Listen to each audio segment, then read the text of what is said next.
ஒரு பிராய்லர் கோழி பண்ணை கட்டுவது எப்படி, இதை பற்றி நம்ம தெளிவாக ஒவ்வொரு பதிவாக பார்க்க போகிறோம். இன்றைய பதிவு லேண்ட் செலெக்ஷன், அதாவது இடத்தை எப்படி தேர்வு செய்வது, என்ன மாதிரி இடத்துல நம்ம கோழி பண்ணை அமைக்கணும், இதை பற்றியும் பார்க்கலாம்.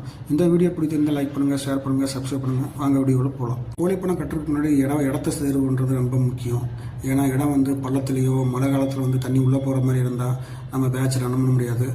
ஒரு கான்ட்ராக்ட் முறையில் ஒரு பண்ணை ரன் பண்ண போகிறோம்னா ரொம்ப ரொம்ப முக்கியம் அது எந்த மாதிரி ஒரு மேடு பகுதியாக இருக்கணும், கிழக்கு மேற்கு திசையில் தான் அந்த பண்ணை அமைக்கணும். ஸோ அதுக்கு தகுந்த மாதிரி லேண்ட் இருக்கான்னு செக் பண்ணணும். அதேமாதிரி ரோடு வசதி ரொம்ப ரொம்ப முக்கியம். ரோடு வசதி, ஏன்னா சிக்ஸ் வண்டி வர்றது, தீவன வண்டி வர்றது, கோழி வண்டி வர்றது, இதெல்லாம் வண்டி வந்துட்டு போகிற மாதிரி ப்ராப்பர் ரோடு வசதி இல்லைன்னா நம்ம அந்த பண்ணை அமைச்சு ஒரு பிரயோஜனமும் இல்லை. நம்ம அப்புறம் ரொம்ப கஷ்டப்படணும். அதனால் ரோடு வசதி முக்கியம்.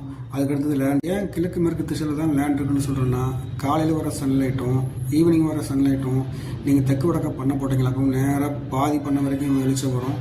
அதனால் ப்ராப்பர் வெயிட் வராது, நம்ம கன்வர்ஷன் ஆகாது. அதனால் நிறைய சிஆடி இது போல் நிறைய கம்ப்ளைண்ட் வர்றதுனால நம்ம அந்த பேட்ச் ரன் பண்ண முடியாது.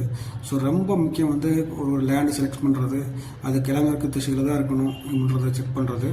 ஸோ ஒரு லேண்டை செலக்ட் பண்ணிட்டோம், கிழக்கு மேற்கு திசையில் தான் இருக்குது. ஸோ லேண்டுடைய இப்போ டைரக்ஷன் பிரச்சனை இல்லை. அடுத்து ரோடு வசதியும் பிரச்சனை இல்லை, நல்ல ரோடு வசதி இருக்குது. ஸோ எந்த கம்பெனியில் நம்ம அக்ரிமெண்ட் போட்டாலும் நம்மளுக்கு கம்பேரபிளாக சிக்ஸ் கொடுப்பாங்க. ஸோ ரோடு வசதியும் பிரச்சனை இல்லை. அதுக்கடுத்து பார்க்க போகிறது வாட்டர் குவாலிட்டி. ஏன்னா water quality very very important. ஏன்னா 1 கிராம் பீடு சாப்பிட்றதாக்கும் 3 மில்லி வரைக்கும் தண்ணி குடிக்கும். அப்போ 3 மடங்கு அதிகம் தண்ணி தான். ஸோ அந்த தண்ணி குவாலிட்டியாக இருந்தால் மட்டும்தான் நம்ம பெர்ஃபார்மன்ஸ் எடுக்க முடியும்.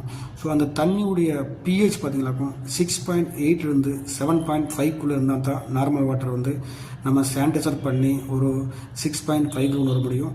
அதே மாதிரி அவருடைய ஹார்ட்னஸ் பார்த்தீங்களாக்கும் ஒரு 400 இருந்தால் தான் நம்ம ஒரு பெஸ்ட் பெர்ஃபார்மன்ஸ் எடுக்க முடியும். இல்லைன்னா ஜீரணமாகாது, லூஸ் மோஷன் போகும், கட் இஷ்யூ வந்துக்கிட்டே இருக்கும், நம்மளால் பெர்ஃபார்மன்ஸ் எடுக்க முடியாது. So very very important. Second பார்ட்டாக வாட்டர் குவாலிட்டி செக் பண்ணி தான் அந்த லேண்டை நீங்கள் பர்ச்சேஸே பண்ணணும். மோசமான வாட்டரை வச்சுட்டு நீங்கள் பர்ச்சேஸ் பண்ணி ஒரு பிரயோஜனம் இல்லை.